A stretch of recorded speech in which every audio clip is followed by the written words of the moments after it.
So I say to Kelly, how about you come in and do some place setting demos? So I figure we're not going to be Joni Jenny professional. I mean, there's no way I can come near what Jenny does with her video camera. But we've got some tools. So we kind of put things together. Here's Kelly's camera on a little tripod.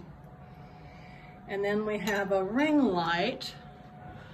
I thought it was for the china, but then I figured out maybe it was more for Kelly. Whatever, I had it, so why not use it?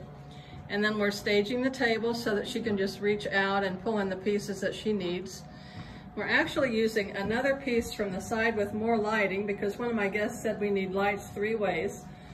So if you take a close look at our fancy light stand on this one, I don't want to shine the light in your face exactly, but okay, there's the light hanging there. You can see it. Now, if you follow this down, you'll see that it's a fancy Swiffer light stand braced against a dining room chair.